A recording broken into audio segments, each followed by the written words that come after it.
Hello guys, once again, welcome to my channel. My name is Nelson Viegas and I'm a personal trainer, I'm a personal improver.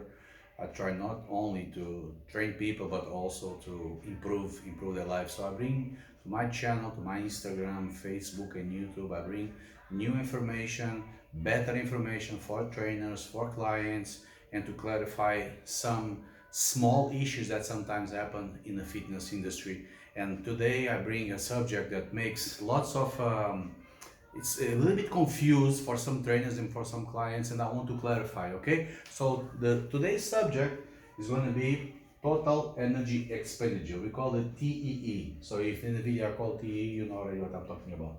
So okay, what is the total energy expenditure? This is the total energy that we spend during the day. So most people, when they train, they hire a personal trainer or they go by themselves to the gym and they want to lose fat. So they think that in a training session they want to lose a certain amount of calories, and people use watches which are overestimated. They use cardio machines like treadmills or cross trainers or bikes or stairmasters, and then they just put it there start. They don't even put their data, their weight, their gender, their height, nothing. Just press start and then it gives them, like, for 1 hour of treadmill, oh, I burned 600 700 calories, which that is not accurate. Okay, so today I want to bring this topic here and try to clarify in a very short way. I'll try to make the video as fast as I can. You know, my videos, I always try to go a little bit deep into bio and this physiology, you know, and biology, and sometimes the videos takes a little bit longer. So without more delaying of this type of subject, let's just jump into the important. So I make here a small scheme, you know, of this. Imagine this as 100% of your total energy expenditure. So we have several things here that uh, really makes you spend calories during the day. So we have the EAT, we call EAT, it's exercise activity thermogenesis. So this EAT, it's only 5 to 15% of the total calories that you spend during the day. So this is your training session, this is your hard training session. Cannot burn more than 5 to 15%. Okay, of course, then it depends on how you do your training. If you are on WhatsApp, if you are speaking with your coach, if you speak about your problems, it's probably not even 5%, it's 2%. Okay, but if you just do if you really do a hard training and a nice resistance and cardio session, you're gonna burn between 5 and 15% of your total energy expenditure. So your TE, so only 5 to 15 comes from this EAT. And then you have also the TEF. The TEF stands for Thermic Effect of food. So when you eat, you also burn calories. You remember this feeling when you are eating and you start sweating, you start feeling, okay, man, as soon as I start eating, you know, I feel sweat. So this is the thermic effect of food. So every time we eat, we use from our mouth to our stomach to our intestines. So we use all this digestive system, and then the blood flow increase in that area, and then also that use energy. So this is called the thermic effect of food. Another thing that creates energy expenditure is called NEAT. Okay, this NEAT is called non-exercise activity thermogenesis. What is this NEAT? So if the EAT, the exercise, is 5 to 15%, the thermic effect of food is around 10%, the activity during the day, so everything that you do during the day that is not exercise, so how many steps you do, what you do during the day, you know, it's also between 5 and 15%. The problem here, most of the times when we trainers will start listening when our clients start seeing results, not after a period of time, like for example 2 months, you know, we start, oh Nelson, I'm not losing weight, you know, no, what's happening, problem, I'm hitting a plateau. So the plateau, it means sometimes it's the person start training with you, train for example 3 or 5 times per week, and then the person start to rest more, so they start feeling more tired, they sit more, they sit on a couch, they try to sleep, to take a nap in the afternoon, so they reduce the NEAT. So in one hand they are increasing the EAT, but in the other hand they are reducing the NEAT, so they reduce the non-exercise activity thermogenesis. Okay, so sometimes that is one of the reasons. There is other reasons, but this is one of the reasons that people sometimes they cannot lose more weight because they start resting more because they feel more tired. Okay, so where it comes the big amount of really calories that you burn during the day, it comes 70% roughly, more or less, from our BMR, from our basal metabolic rate. So this basal metabolic rate is exactly what we need to work on. We call the 24-hour period. So when you train, you only burn a small percentage. So we need to create adaptations in this training that increases your basal metabolic rate, increases your mitochondrial biogenesis, makes you create more mitochondria, more muscle, so more active muscle you have. Remember that the muscle cell has around 2000 mitochondria and the fat cell has around 40 mitochondria. So more muscle you have, more mitochondria you have, more calories you burn, okay, during 24-hour period. And when 24-hour period, your heart rate is not high, so you are doing a low intensity training, you know, so it's low intensity activity. So when it's low intensity, you are using fat as primary source of energy and not carbohydrates, okay? So most of that energy, when it's low intensity, remember always this, low intensity, more fat, high intensity, more carbohydrates. But there is other adaptations, okay? So make a long story short, what is important to improve is, of course, the training, of course, the TEF, and of course, the non-exercise activity thermogenics, but mainly, we need to improve this basal metabolic rate. So how can you really improve this? How can you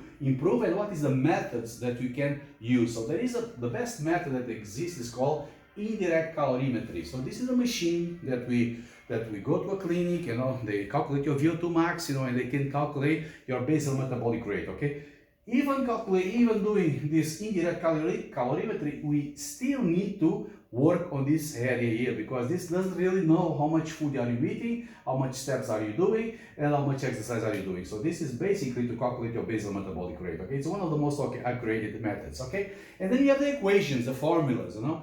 So we have formulas for bodybuilders. So the equation of Tinsley and Cunningham is specifically for bodybuilders. We have for overweight people, we have the equation or the formula of Mifflin St. George.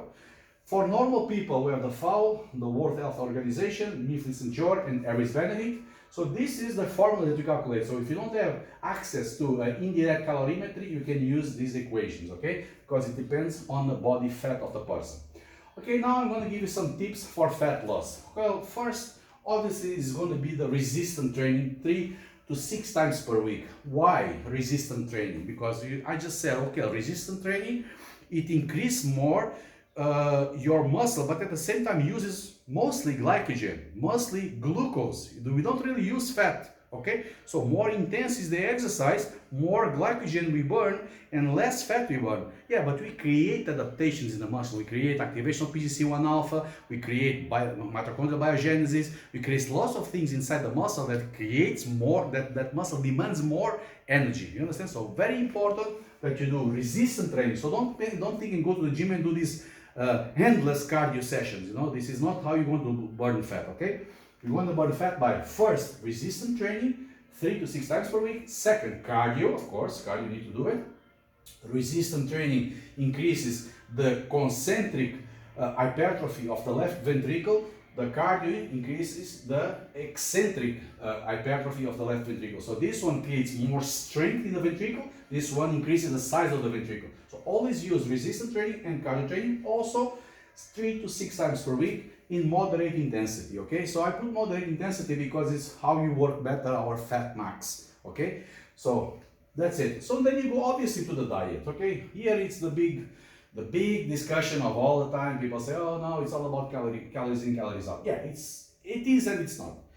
I put a calorie deficit diet between 500 and 1000 calories. Why between 500 and 1000 calories? Because depends on the body fat. If you have more body fat, you can use a deficit of 1000 calories. If you have less body fat, 500, 400, 600, it's better than the big calorie deficit, okay? Because you're going to lose lots of muscle mass because you don't have too much fat to lose, okay? So we calculate this, the calories that you're going to drop from after you calculate all this, or you do the indirect calorimetry, or you calculate, depends if the person is a bodybuilder or overweight. So we use one of these equations, we calculate exactly what's happening here. Okay, from this one, this is what we're going to do. I'm going to go for a 500 calorie deficit diet or a 1000 kilocalories diet, okay? This is important to understand. Calorie deficit is important, but I usually give the example, this is like a car. For you to go from the point A to the point B with a car, you don't need just an engine. When people say it's all about calorie deficit, yeah, I understand in the end it's all about calorie deficit, but it's the same thing that you say, that, okay, for me to go from point A to point B, I just need an engine. No, you're not going to sit in an engine. You need wheels, you need steering wheel, you need lots of parts in a car to go from the point A to the point B. Yeah, it's important because without engine, we don't go anywhere. But with only the engine, we also don't go anywhere. So you need other factors. Our metabolism is not a closed system, it's an open system. It has something called metabolism, it has hormones, it has lots of things, absorption rate, utilization rate. There is lots of things in the body that change these calories, you know, and not all the calories are the same. Just because 1 gram of protein has 4 calories, it doesn't mean that it's processed the same way that 1 gram of carbohydrates that also have 4 calories. Okay, so 4 calories that comes from carbohydrates, they are not used and utilized the same way that 1 gram, 4 calories that comes from protein. Completely different, okay, but it's the same calories. So this conversation of calories, I can make a video about this explaining better, okay? So, but this is the third step here, calorie deficit. And then we have the fourth one. The fourth one, we want to increase the protein intake. I put here 2.5 to 3 grams per kilo of body weight. This protein is very important when you increase protein in this stage that you are losing weight, because when you are losing weight, protein gives you satiety. Not because it's very difficult to digest, much more difficult. It's also because it increases your thermic effect of food. It's not a big difference, but increases a little bit. So protein has several things that it's very interesting to study. So increased thermic effect of food. Protein intake also creates more satiety because it makes your stomach full for longer, so the emptiness of your stomach takes longer. And then it does a huge role of in hormones and in the brain. So this happens in the duoden. So protein increases a hormone that we produce in our duoden. So after the stomach, we have a small part of the small intestine called duoden. We produce there a protein called, or hormone called GLP-1, glucagon-like peptide 1. We produce another one called cholecystokinin, CCK. You produce another one called polypeptide YY. We produce another one called GIP. So protein increases GLP-1, CCK, PYY, and GIP. This goes, hormones here, they go to the brain, to an area of our brain called PONC, propionmelanocortin. This propionmelanocortin blocks, this signal here means blocks ghrelin. So there is a reduction of ghrelin, there is a reduction of the gene agouti, there is a reduction of neuropeptide Y and DPP4, dipeptidylpeptidase 4. So this dipeptidylpeptidase 4, it's what destroys the GLP-1.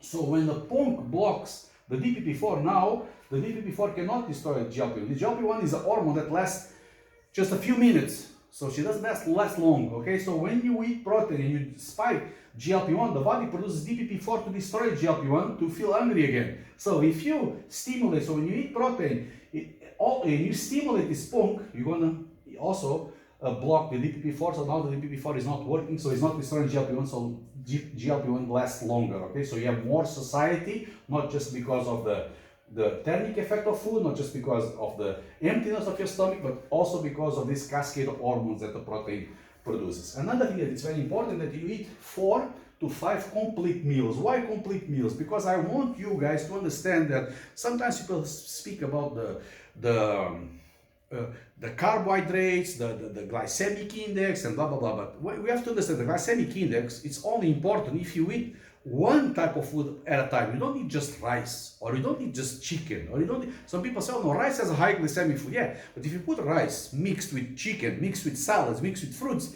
now it doesn't have a high glycemic index. You know, now it has a low glycemic index because now it's mixed with other things. So every time we eat a complete meal, you digest the food in a complete different way. So eating a carbohydrate that has a high glycemic index inside the meal, it's completely different than if you eat as a snack, you know, just that in the middle of the afternoon. Okay, so important to eat 4 to 5 complete meals. These meals, they can be 3 solid and 2 liquid. Don't need to be 5 meals all solid. Okay, another thing that is very important is to increase the fiber intake to 40 to 50 grams per day. Okay, fiber is also very important because fiber, we don't digest fiber. Fiber needs to go to our large intestine to be fermented by our bacteria. So it takes long to digest. So again, it makes the emptiness of your stomach slower. So you feel more satiated, you feel full for longer. So fiber